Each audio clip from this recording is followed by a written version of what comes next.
একটা বৃহৎ দলের রাজনীতিক এক নেতা আজকে বলল যে আসলে ইউনূস সাহেব যদি পদত্যাগ করে এটা আসলে কারো ব্যক্তিগত বিষয় না, এটা রাষ্ট্রীয় বিষয়। রাষ্ট্রীয় শূন্যতা কখনোই অপূরণীয় থাকবে না। এই ভদ্রলোক আবার ১৫ বছর প্রবাসী ছিল। প্রবাসী বলতে উনি একদিন রাত্রে বেলা ঘুমাইতে গেছে। ঘুম থেকে উঠে দেখে উনি আর বাংলাদেশে নেই। উনি মানে ইন্ডিয়াতে চলে গেছে। ইন্ডিয়াতে দীর্ঘ ১৫ বছর ছিল। তো এই সময়টা থাকার পরে উনি মানে ছিল ইন্ডিয়াতে, আমরা জানতাম। কি করতো এটা জানতাম না।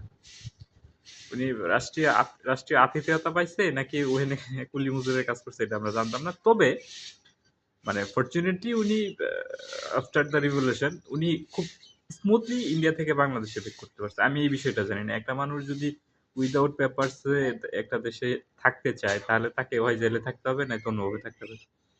আবার উনার কোনো ডকুমেন্ট ছাড়াই উনি ইন্ডিয়াতে গেল, আবার মানে প্রিপেয়ার্ড ডকুমেন্ট সহ উনি বাংলাদেশে চলে আসেন খুব র্যাপিডলি। এটা আমার মনে একটা কোয়েশ্চেনের জন্ম দিছে। আরেকটা বিষয় হচ্ছে আরেকজন নেতা আছে। উনি একটা আন্দোলন করতে গেছিল, উনার একটা থাপ্পড় মারছে। বড় নেতা একদম মানে নীতি নির্ধারণ পর্যায়ের নেতা যারে বলে, ওই পর্যায়ের নেতা ছিল।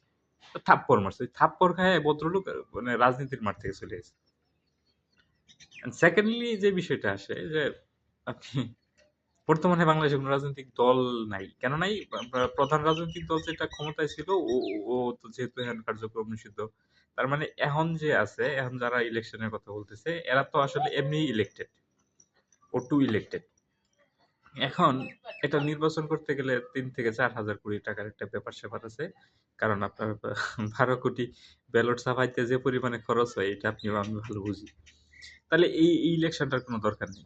আর যেহেতু ইলেকশনটা ম্যান্ডেটের জন্য মানে একটা প্রসিডিউর এর জন্য একটা ইলেকশন দরকার, তাহলে বিএনপির জন্য একটা ইলেকশন দরকার।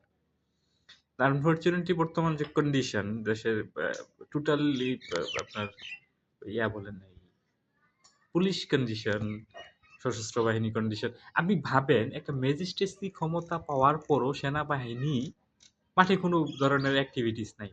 আমার এখনো মনে আছে ওই যে আপনারা যেটা 111 বলেন বা কি জানি বলেন, আচ্ছা যাই হোক।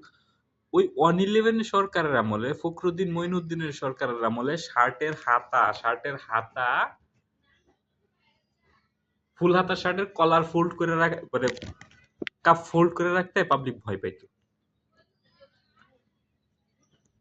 পাইতো। চুল, আমি নিজে আমার চুল ফর্মাল করে কাটছি। 2009 ঘটনা, 7-8-9 ঘটনা।